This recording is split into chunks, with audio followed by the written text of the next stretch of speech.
صحابی ابن صحابی جنتی ابن جنتی حضرت عبداللہ بن عباس فرماتے ہیں، میں حضرت عمر فاروق اعظم رضی اللہ تعالی عنہ کی خدمت میں حاضر تھا کہ ایک بوڑھا آدمی گزرا جو اندھا اور لنگڑا تھا۔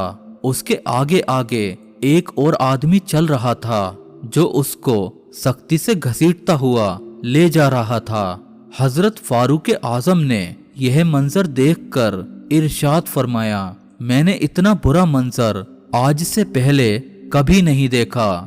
پھر آپ کی خدمت میں ایاز نامی ایک شخص نے اس کے متعلق پورا قصہ سنایا۔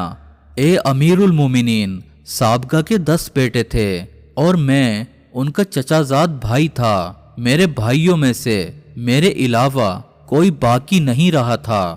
میں اپنے چچا سابقہ کے 10 بیٹوں یعنی اپنے چچا زاد بھائیوں کے پڑوس میں رہا کرتا تھا اور وہ مجھ پر ظلم و ستم کیا کرتے تھے اور میرا مال ناحق چھین لیتے تھے۔ میں انہیں خدا کا خوف دلاتا، رشتہ داری اور ہمسائیگی کے واسطے دیتا کہ مجھ سے ظلم کا ہاتھ روک لو، مگر یہ واسطے دینا بھی مجھے ان کے ظلم سے نہ بچا سکا۔ چنانچہ میں نے انہیں ان کی حالت پر چھوڑ دیا، حتیٰ کہ جب حرمت والا مہینہ رجب آیا تو میں نے آسمان کی طرف ہاتھ اٹھا کر ان کے لیے بد دعا کی، اے اللہ پاک، میں دل کی گہرائیوں سے یہ دعا کرتا ہوں کہ تو ایک کے علاوہ سابقہ کے سارے بیٹوں کو ہلاک فرما دے اور اس ایک کو لنگڑا اور اندھا کر دے، اور کوئی ایسا شخص ہو جو اسے سختی سے کھینچتا ہوا پھرے۔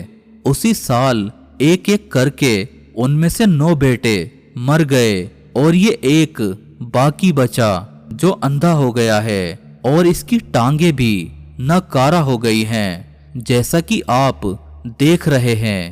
حضرت فاروق اعظم رضی اللہ تعالی عنہ نے فرمایا، بے شک یہ بہت ہی عجیب واقعہ ہے۔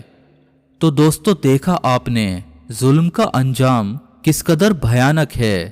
حضرت شیخ محمد بن اسماعیل بخاری صحیح بخاری میں لکھتے ہیں، حضرت ابو موسیٰ اشرفی سے روایت ہے، سرکار مدینہ منورہ سردار مکہ مکرمہ صلی اللہ علیہ وسلم نے ارشاد فرمایا، بے شک اللہ پاک ظالموں کو مہلت دیتا ہے یہاں تک کہ جب اس کو اپنی پکڑ میں لیتا ہے تو پھر اس کو نہیں چھوڑتا۔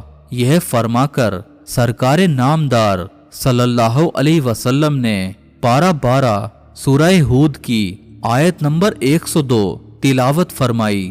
ترجمہ کنز الایمان، اور ایسی ہی پکڑ ہے تیرے رب کی کہ جب بستیوں کو پکڑتا ہے ان کے ظلم پر، بے شک اس کی پکڑ دردناک کرری سخت ہے۔ دوستو، بیان کیے واقعے سے یہ بھی معلوم ہوا کہ رجب المرجب کے مہینے میں دعائیں قبول ہوتی ہیں۔ تاریخ ابن عساکیر کی ایک طویل روایت میں ہے، زمانہ جہالیت میں بھی لوگ اس مہینے کی تعظیم کیا کرتے تھے۔ اپنے اوپر کیے گئے ظلم کے خلاف کوئی بد دعا وغیرہ نہ کرتے تھے، لیکن جب رجب المرجب کا مہینہ آتا تو ظالم کے خلاف بد دعا کرتے تو ان کی دعائیں قبول ہو جاتی۔ حضرت امام زکریا قزوینی فرماتے ہیں، کئی حدیث مبارکہ ماہ رجب کی عظمت و شان پر دلالت کرتی ہیں کہ اس میں عبادتیں اور دعائیں قبول ہوتی ہیں۔